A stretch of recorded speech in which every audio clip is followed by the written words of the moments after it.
अऊज़ु बिल्लाहि मिनश्शैतानिर्रजीम बिस्मिल्लाहिर्रहमानिर्रहीम।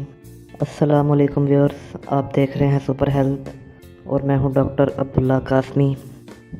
मैं तमाम देखने वालों से ये दरख्वास्त करूंगा कि आप हमारे चैनल को सब्सक्राइब करें, हमारे वीडियोस को लाइक और शेयर करें।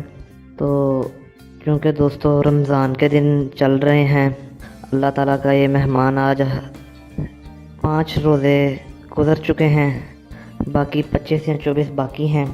तो रमज़ान में दोस्तों खजूर का हर घर में बड़ी वाफिर मिक़दार में इस्तेमाल करते हैं, लेकिन ये हमें सिर्फ रमज़ान में नहीं, रमज़ान में तो हमें इस्तेमाल करने चाहिए, लेकिन सिर्फ रमज़ान में ही नहीं बल्कि हमें खजूर को पूरा साल इस्तेमाल करना चाहिए। तो आज की दोस्तों वीडियो में खजूर के बारे में इसके फ़ायदे आपको बताऊंगा। खजूर दोस्तों बहुत ही फ़ायदेमंद, विटामिन्स और ताकत के ख़जाने से भरपूर एक फल है।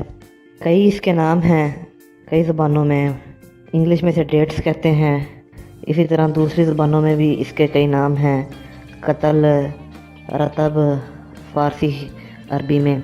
तो इंग्लिश में इसे डेट्स कहते हैं, उर्दू हिंदी ज़बान में इसे खजूर कहते हैं।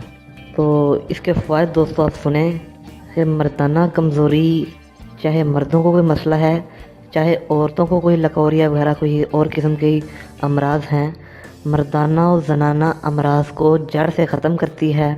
खजूर बहुत ज़्यादा मौलद मनी है, यानी मनी को बहुत ज़्यादा मिक़दार में पैदा करती है, खून भी बहुत ज़्यादा मिक़दार में पैदा करती है। और अगर दूध के साथ इसका शेक बना के पिया जाए तो मनी को पैदा करने के साथ साथ बहुत ज़्यादा गाढ़ा करती है। मर्दाना अमराज, तमाम किस्म के अमराज से मर्दाना में इसका इस्तेमाल किया जाता है।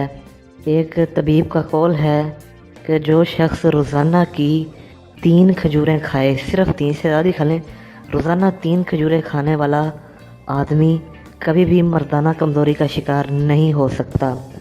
अब इस खजूर के मैं आपको दूसरे फ़ायदे बताता हूँ। इसका दोस्तों मजाज जो है वो गर्म दूसरे दर्जे में और तर पहले दर्जे में है। इराक़ी खजूर सबसे अच्छी मानी जाती है, यानी कि जो इराक़ी है खजूर वो सबसे अच्छी होगी। क़ुव्वत बा को बहुत तेज़ करती है, जिगर, मैदे और दिल के लिए बहुत अच्छी है। दिल, जिगर और मैदे को क़ुव्वत बख्शती है, बदन को फरबा करती है, फालज और लकवा के अमराज में मुफीद है। खजूर की गुठली दस्तों को बंद करती है, यानी अगर पेचिस किसी को लूज़ मोशन लगे हैं तो खजूर की गुठली का सफ़ूफ बनाकर ले, उसके यानी कि लूज़ मोशन का मसला ख़त्म हो जाएगा। इसकी गुठली ज़ख्मों को साफ़ करती है और इसकी गुठली का मंजन यानी कि दांतों के लिए बहुत मुफीद है। अब मैं आपको बताता हूँ कि इसमें कौन कौन से किस्म के विटामिन्स पाए जाते हैं। खजूर में शक्कर, प्रोटीन के कई टाइप्स, फास्फोरस, टैनिन और विटामिन्स, 70 किस्म के विटामिन्स A, B, C समेत खजूर के अंदर पाए जाते हैं। तो उम्मीद करता हूँ कि ये वीडियो आपको हेल्पफुल लगी होगी। आप हमारे चैनल को सब्सक्राइब करें, हमारी वीडियोस को लाइक और शेयर करें। अगली वीडियो में मिलते हैं। अल्लाह हाफिज़।